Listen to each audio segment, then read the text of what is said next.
Hello, my name is Nick Diego, and welcome to Blox version 1.1. In this short video, I'm going to give you an overview of what's new in this version and show you how to use these features. All right, the first big improvement in this version of Blox is hook control. Well, first of all, you can see that we're running the default Genesis theme, and we'll be using this throughout the demo. So in Blox, there are lots of hooks that you can choose from, different Genesis hooks that position the content on different places on the page. So you can see here that we have two global blocks so far, and they both currently have the same hook position. If we go into edit one of these, you can see that we have, if we go to custom, you can see that we have a whole bunch of hooks that we can choose from. Now, in a lot of times, you'll never use most of these, or if you're building a site for a client, giving them access to all these may actually be an issue. So with the new hook control, which is under settings, you'll see that there's a new tab called hooks. When you click on this tab, you have, well, I'll go through the limiting Genesis hooks, and then I'll go on to the next feature, which is actually more interesting, which is custom hooks. But for Genesis hooks, you can, when you enable this box, you can limit the hooks that are available to the front end. So you can see all the Genesis hooks that are available in the plugin. And when you check this box, then you can go down and select the ones you want to use. So let's say that we only want people to have access to the structural action hooks, which you can see here. So what we do is we click select all. And again, you could pick and choose the ones you want. And you'd click save. So now if we head back over to our banner image, go position, custom,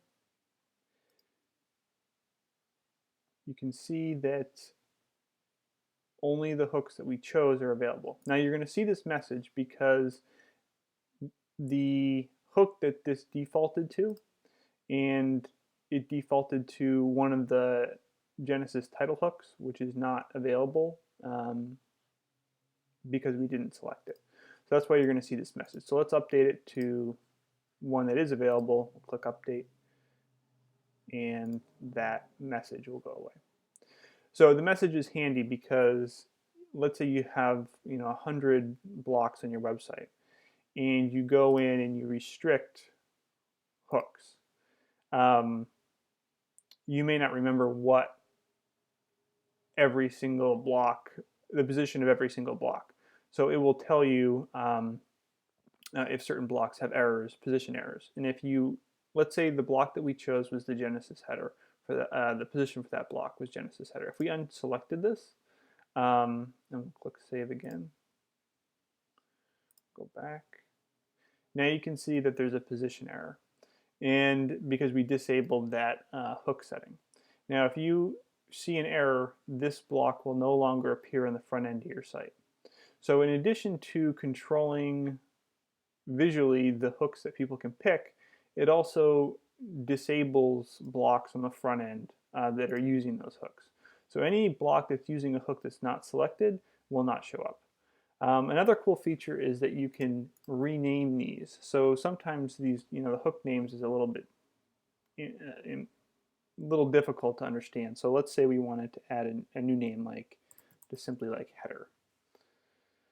And let's unselect all these, and we'll just select the one we're interested in.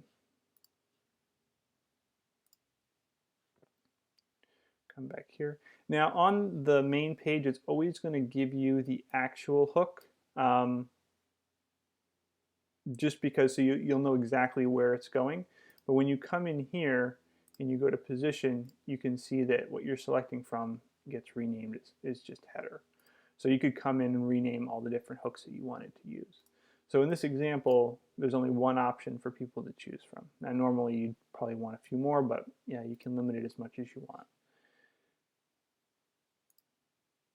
The final setting, which we'll go over, which makes Blox very powerful, is the custom hooks.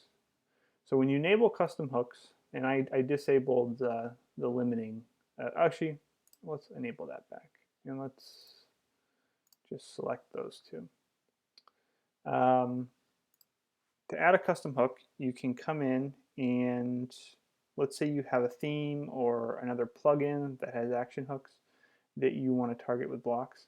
You can do those here. So let's assume that we have a hook called something like that. So let's say we had a hook called Blox header content. Who knows what that does, but let's say it did exist and it was part of your theme and it was an area where you could hook in content. You'd simply add it and you'd get a box that looks very similar to above, and you could also rename it. So it added the hook. So if you wanted to add a different title like enable that, got to make sure you enable, click save, come back. Actually, real quick, notice again that there's the two errors because we disabled most of the Genesis hooks. Only those two Genesis title and then Genesis meta were enabled, so that's why you're going to get the errors there. So if we come back in here again, you see the error, and now you have just the three to choose from. So you have the two Genesis title and meta from before, and you also have this new Blox header content. So this, the usage of custom hooks is going to be very dependent on the theme that you're using. If your theme adds additional hooks in addition to the Genesis hooks. But it's also very useful for certain plugins. Certain plugins have action hooks throughout them where you can hook in additional content. So that's how you limit hooks, and that's how you also add custom hooks to Genesis. Now let's go back and let's enable a few more hooks so we can actually let's enable all the standard hooks. We'll leave that title there.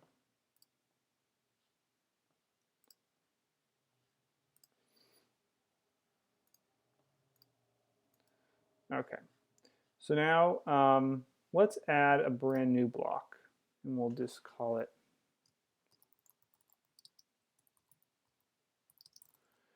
all right. In this block, I'm going to demonstrate another new feature of this version of Blox, and that is two new shortcodes that are very simple but also pretty handy. So we're going to position this block at the header location. We're going to position it on all pages. So let's do single pages and all post pages selected, posts. Now for content, let's do the editor content. Now there's two new shortcodes in Blox, and they are the Blox categories list and the Blox tags list. So this was a feature request from a user, and it was just two quick shortcodes to add a list of the current posts, categories, and tags. So let's just quickly publish this and see what it looks like. And let's go to posts. How about this? I already set up this one, so let's take a look at this. And there we go. So this doesn't look great, but let's reposition this and make it look a little better.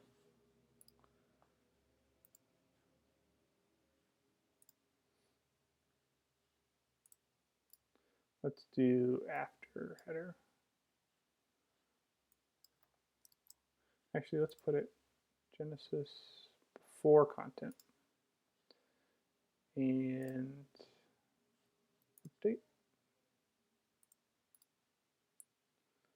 All right, so now you can see we have a list of the categories and also the tags. Now these don't look great, so there's another feature of these shortcodes, and that is a separator.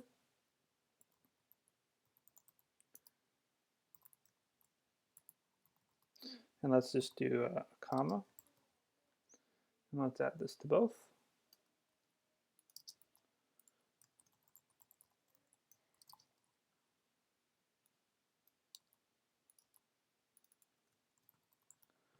update. And there we go. So those are two really simple shortcodes, but hopefully they'll come in handy. And we're going to continue adding more shortcodes. So this is the next up would be a shortcode to add a custom taxonomy and do the similar thing, but with a custom taxonomy. So that will be coming soon. But hopefully those are useful for you. Now the last feature of version 1.1 is duplicating global blocks. So duplicating blocks was available for local blocks, but it wasn't originally available for global blocks. So you can see in here that there's, under the submit box, there's a new option called duplicate block. If you click that, it will create a copy. I also show you that on the main page, there's also a new option here to duplicate as well. So let's just use the button here. So we'll click duplicate. This will drop you into a new copied version of that block. So let's just, for fun, click publish. And remember, it has all the same settings, so the same position and location and everything that the original one had. The one thing to note, though, is that when you copy a block, and if you've added custom styling using an ID, the ID on the new block is going to be different than the old one. So you will have to come in and update the ID if you used added custom block CSS that used the old block ID. So that's the one caveat to the duplicating process. So we update. And now if we go take a look at our front end, now we have two of them. So it was just printing the same thing, same spot. So now we have two versions of the same content. Duplicating blocks can be really handy, especially if you're, like with this banner image, for instance. If this banner image was only showing up on pages that had, the drawing category, for instance, and you wanted to print a new block on pages that had or post that had the painting category, being able to duplicate that block very quickly and just changing out the picture is pretty handy. So I hope you enjoy the new features of version 1.1, and more updates and more features will be coming soon. Thank you very much.